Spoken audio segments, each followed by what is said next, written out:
Pourquoi énormément de personnes s'injectent un antidiabétique pour perdre du poids? Sur TikTok, de nombreux internautes vantent un effet secondaire de ce médicament, la perte de poids rapide. Des influenceurs font même la promotion de ce produit. Résultat, le hashtag Ozempic a explosé sur TikTok ces derniers mois.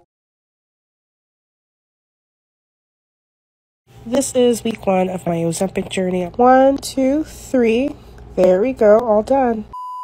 Amis de la masse, bonjour, bienvenue sur la chaîne du Doc et dans cette vidéo on va parler d'une trend TikTok qui vante les mérites d'un médicament censé être miraculeux pour la perte de poids. Il s'agit de l'Ozempic. Avant de poursuivre sur la suite de la vidéo, n'oubliez pas un pouce bleu et un abonnement à la chaîne.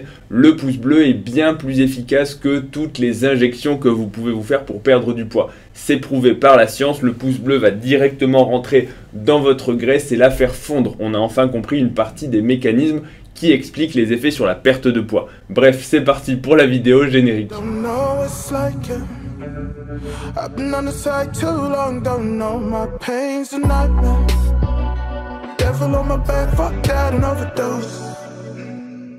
Bon, des tendances débiles sur TikTok, je pense qu'on n'en est pas à notre coup d'essai. On en a vu passer énormément, mais on va dire que quand il commence à y avoir des médicaments et qui plus est des médicaments injectables sur un réseau social qui a pour cible principalement les jeunes, voire même les très jeunes, je pense que là il s'agit véritablement de quelque chose de dangereux. Donc quand j'ai entendu parler, parce que je suis sur TikTok, mais pour être honnête je ne m'en sers quasiment pas à part pour poster mes propres vidéos, mais quand j'ai entendu qu'il y avait un hashtag Ozempic qui était justement en gros une espèce d'expérimentation de personnes d'un médicament qu'ils s'injectent et dont ils montrent les injections et leurs effets sur la perte de poids, je me suis dit ok, qu'est-ce que c'est que cette nouvelle tendance débile? Et effectivement, quand on recherche ce mot-clé, on retrouve tout un tas de vidéos de personnes qui vont s'injecter le médicament et qui vont détailler leur perte de poids. Et ce sont des vidéos qui, pour la plupart, ont très bien marché. Le souci des trends sur TikTok, donc des tendances, c'est que donc, le public principal de ces réseaux sociaux, ce sont les jeunes.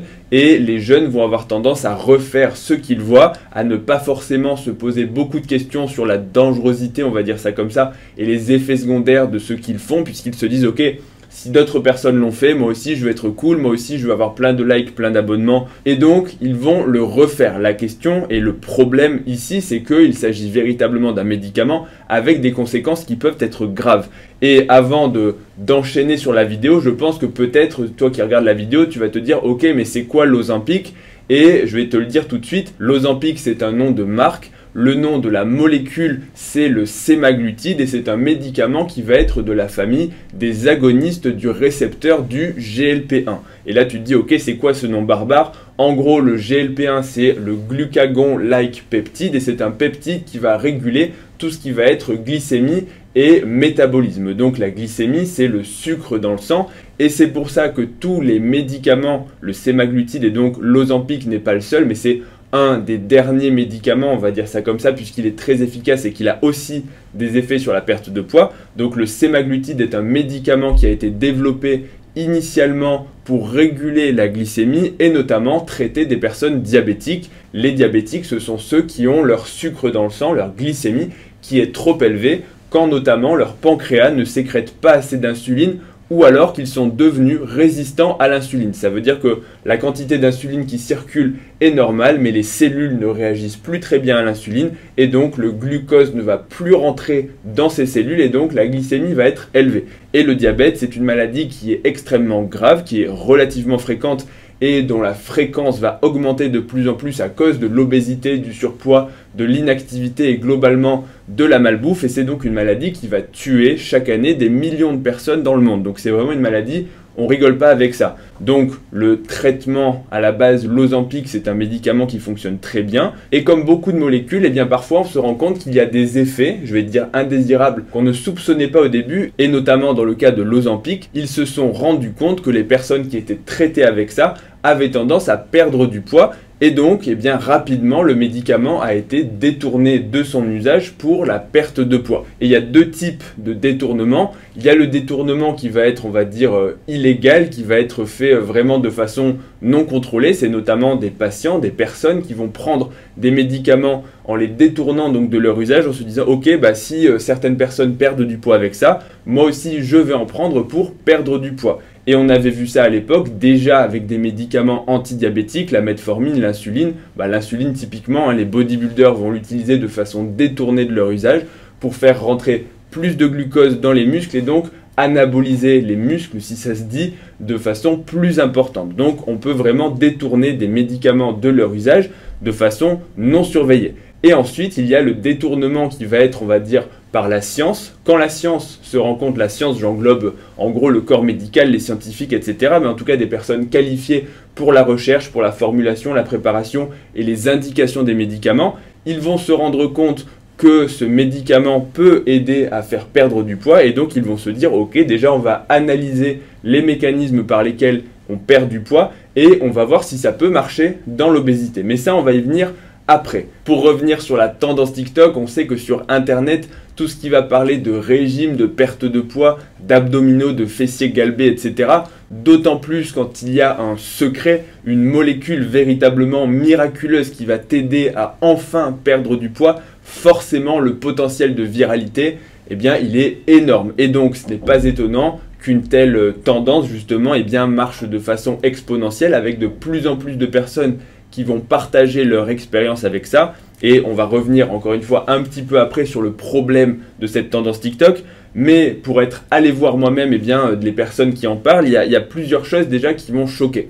La première chose qui m'a choqué entre guillemets, c'est que quand on m'avait vendu cette tendance, on m'avait dit ouais tu vas voir c'est n'importe quoi, il y a n'importe qui commence à s'injecter ce médicament pour perdre du poids. Donc je m'étais dit c'est un peu comme les challenges tout venant où n'importe qui fait ça. Mais quand j'ai vu eh bien, les gens qui postaient leur injection ou en tout cas leur hashtag Ozempic, eh bien pour la quasi-totalité, c'était des personnes en surpoids, voire même obèses. Donc qui avaient potentiellement une véritable raison de perdre du poids.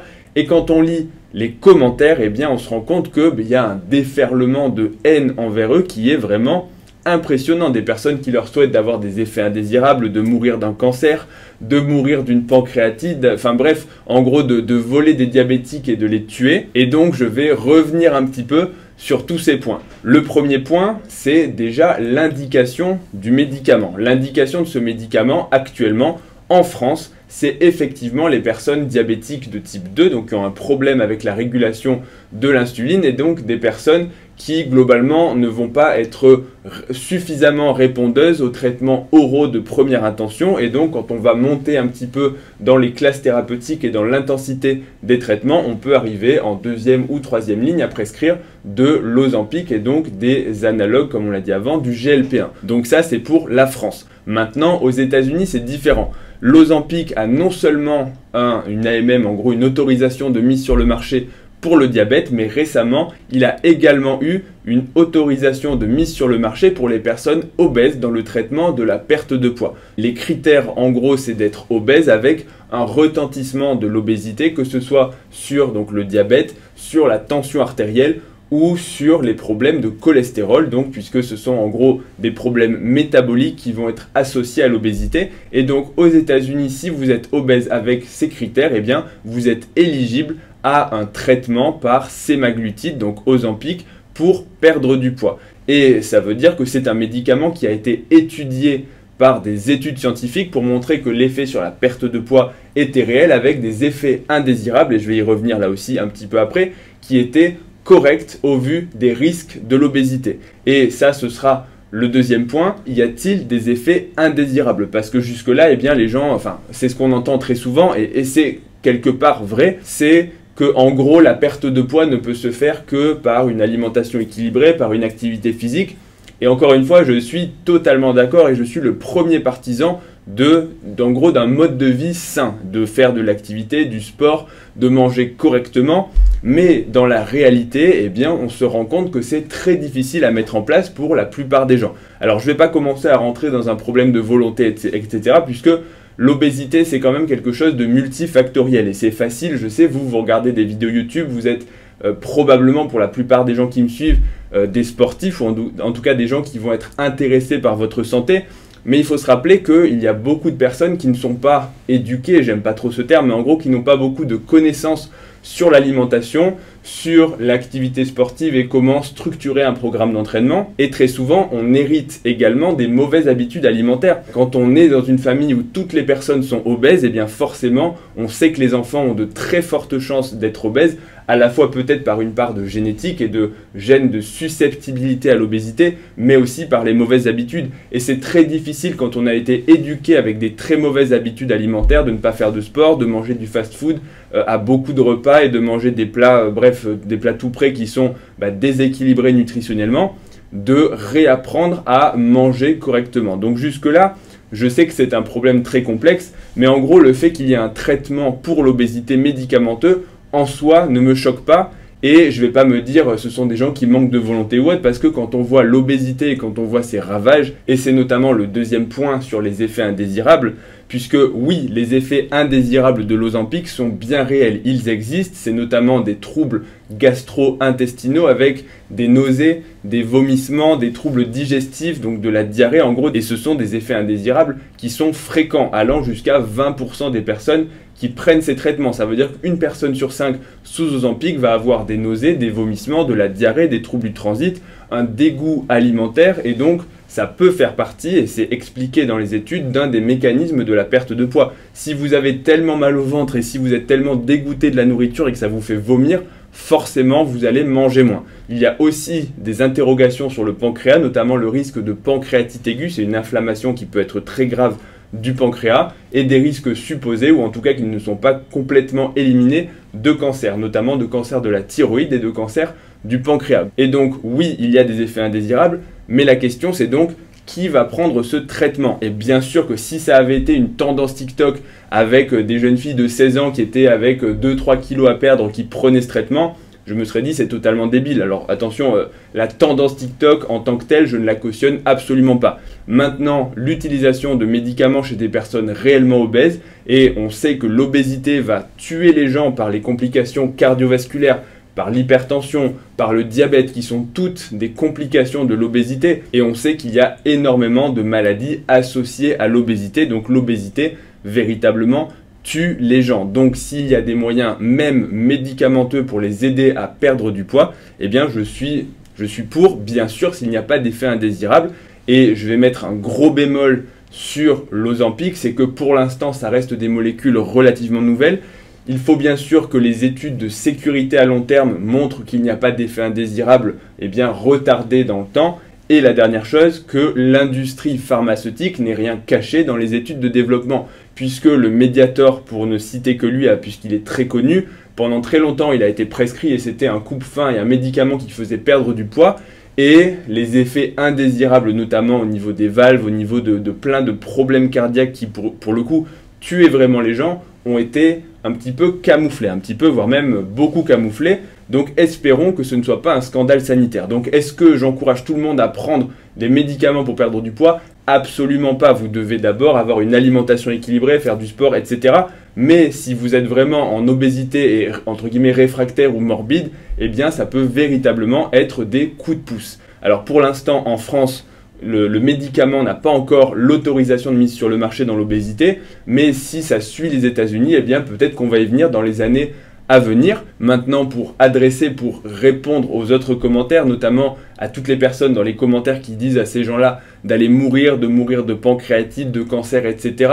ou alors qu'ils volent les médicaments des diabétiques, en réalité, c'est beaucoup plus compliqué que ça. Déjà, insulter les gens, c'est gratuit. En gros, les traiter d'assassins, c'est un petit peu violent quand on voit que ce sont quand même des personnes en situation d'obésité qui peut-être font les choses d'une mauvaise façon, mais qui essaient quand même de s'en sortir. Après, le fait de l'exposer sur les réseaux, je suis clairement pas fan et je pense que c'est ça la grosse bêtise, c'est de rendre cette chose-là, c'est de rendre un médicament tendance. Donc j'espère que cette vidéo sur la tendance Ozempic vous aura donné en fait mon point de vue, parce que je suis très mitigé. À la fois, je pense qu'encore une fois, la tendance, c'est une énorme absurdité et que mettre en avant des injections sur des réseaux sociaux pour les enfants, je pense qu'on marche complètement sur la tête. Maintenant, si on se pose 2 minutes et qu'on réfléchit à froid, le fait qu'un médicament pour l'obésité existe et qu'il puisse y avoir des aides, je pense que c'est pas forcément délirant dans la mesure où on essaie de trouver des molécules qui n'ont pas forcément d'effet secondaire. Dernier petit point que je vais quand même signaler,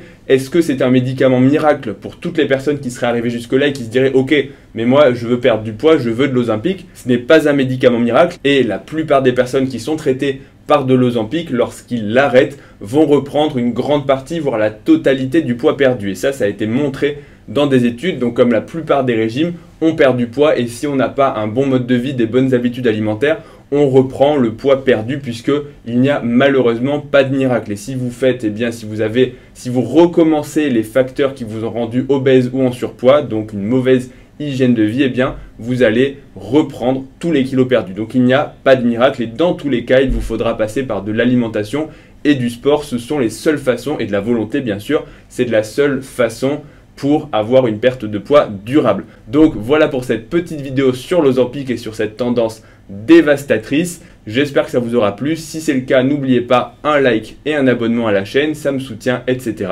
Retrouvez-moi aussi sur TikTok, oui TikTok, et sur Instagram pour des vidéos d'1 minute sur le sport et la santé. Et je vous dis à bientôt pour la prochaine vidéo. Salut à tous.